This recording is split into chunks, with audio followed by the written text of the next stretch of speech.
Hello, Bacho. Let's read the question. The question says the correct order in aqueous medium of basic strength in case of methyl substituted amines is option A Me2NH greater than MeNH2 greater than Me3N greater than NH3. Option B Me2NH greater than Me3N greater than MeNH2 greater than NH3. Option C NH3 greater than Me3N greater than MeNH2 greater than Me2NH. Option D Me3N greater than Me2NH greater than MeNH2 greater than NH3. So question पे हमको ये पूछा गया कि हमारे पास क्या है methyl substituted amines है और एमोनिया है तो हमको बेसिक स्ट्रेंथ जो है उसका करेक्ट ऑर्डर बताना होगा so the key concept of this question is order of basic strength basic strength of methyl substituted amines of methyl substituted amines now so जानते हैं जो बेसिसिटी होता है कोई कंपाउंड का वो क्या होता है basicity is nothing but the amount of electron density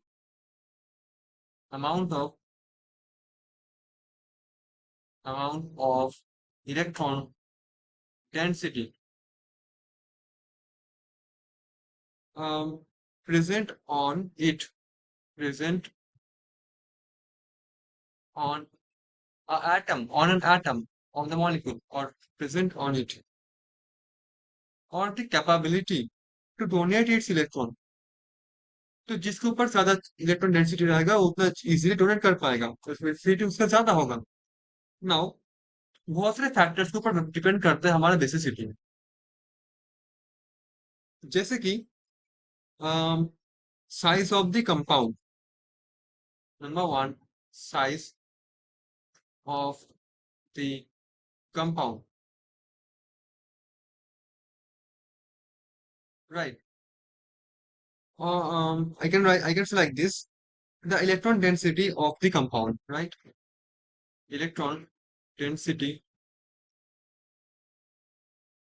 of the compound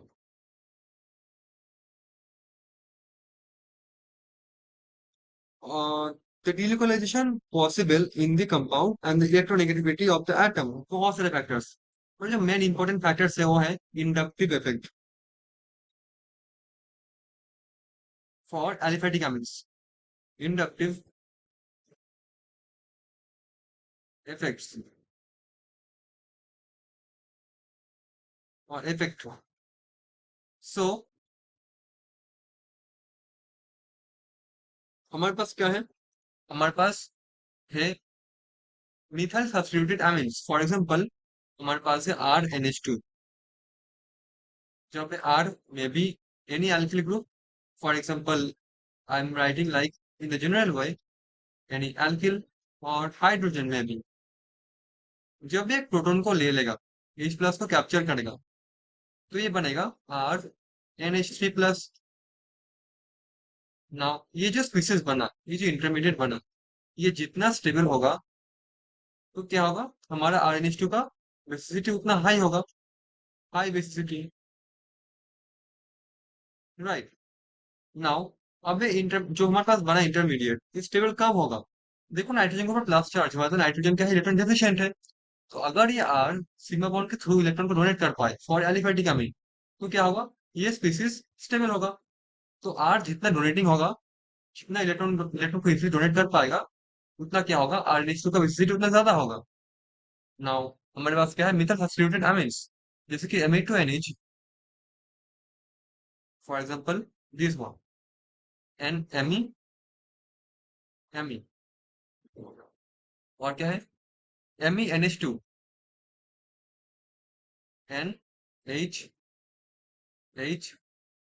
Me और क्या है Me3N so I'm writing here N Me एमी, एमी, ठीक है।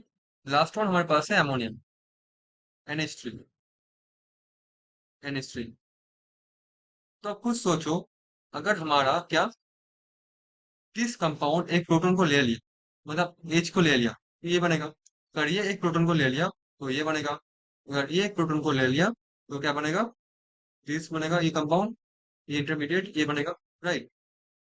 आप सोचो, ये इनके ऊपर पॉजिटिव चार्ज को ज्यादा स्टेबल कर पाएगा जहाँ पे ज्यादा से ज्यादा मिथाइल ग्रुप है, क्योंकि हम जानते हैं जो हमारा मिथाइल ग्रुप होता है, एमी ग्रुप, उसका प्लस आई इफेक्ट होता है, मतलब इलेक्ट्रॉन को डोनेट कर पाता है थ्रू सिग्मा बॉन्ड। इसे बोलते हैं प्लस इंडक्टिव इफेक्ट। तो ये इलेक्ट्रॉन को बहुत अच्छे से डोनेट कर पाएगा। ये दो मिथाइल है, इसमें बस एक ही मिथाइल है, तो बस एक ही तरफ से डोनेशन होगा। इसमें तीनों मिथाइल है, डोनेशन तो भर भर के होगा, डोनेशन भर भर के होगा। इसमें कोई मिथाइल है ही नहीं, डोनेशन इतना खास नहीं होगा। हाइड्रोजन से उतना क्या हाइड्रोजन क्या डोनेट कर पाएगा कंपेयर टू मिथाइल, ठीक है। तो सबसे बेसिक होना चाहिए कि कौन सा, Ma3N, उसके बाद Ma2NH, उसके बाद Me NH2, उसके बाद NH3। बट ये सिस्टम एप्लीकेबल है फॉर गैसियस फेज।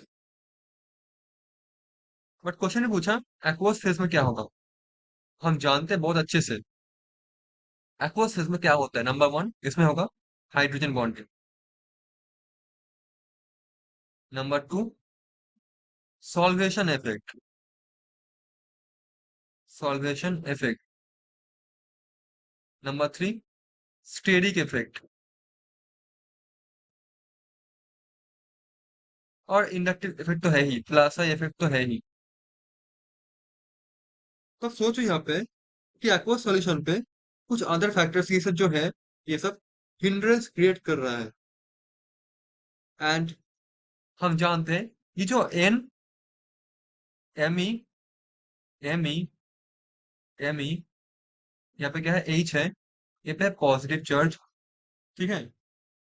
अब क्या होगा, हमारे पास है एक्वस मीडियम जैसे कि वाटर, ये सारे के सारे बॉन्ड क्या रोटेट करता है। तो वाटर क्या करेगा, वाटर जब इसको मतलब सॉल्वेट करने का ट्राई करेगा तो क्या होगा, यहाँ पे सॉल्वेट करने का ट्राई करेगा, ये वाटर यहाँ पे सॉल्वेट करने का ट्राई करेगा। बट इसको ना स्टेरिक हिंड्रेंस क्रिएट हुआ, ये इसको आने नहीं देगा मिथाइल ग्रुप, क्योंकि रोटेट कर रहा है। सिग्मा सिग्मा बॉन्ड जो है ना, सी और एन का जो सिग्मा बॉन्ड है मिथाइल और एन का, वो रोटेट कर रहा है। तो वाटर को सॉल्वेट करने देगा ही नहीं ठीक से। Right. So in that case क्या होगा, और हमारे पास क्या हाइड्रोजन बॉन्डिंग, देखो यहाँ पे बस एक ही होगा हाइड्रोजन बॉन्डिंग वाटर के साथ, एक ही होगा हाइड्रोजन बॉन्डिंग, ठीक। तो क्या होगा, जहां पे हाइड्रोजन ज्यादा है वहां पे हाइड्रोजन बॉन्डिंग ज्यादा होगा, और सिस्टम क्या होगा, सिस्टम स्टेबल होगा, इजंट इट।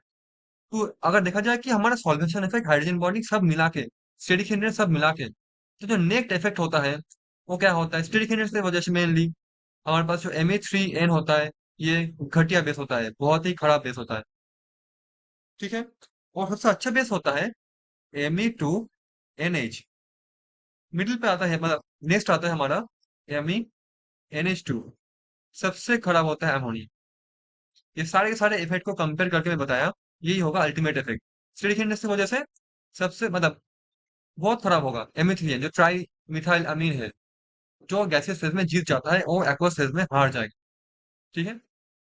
सो देखते हैं हमारे पास कौन से ऑप्शंस पे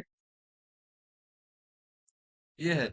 ओके, फर्स्ट ऑफ ऑल देखो, अगर मैं कंपेयर करूँ हाइड्रोजन बॉन्डिंग, तो सबसे अच्छा कौन होगा, तो सबसे अच्छा होगा अमोनियम, अमोनियम कैटन, NH4+।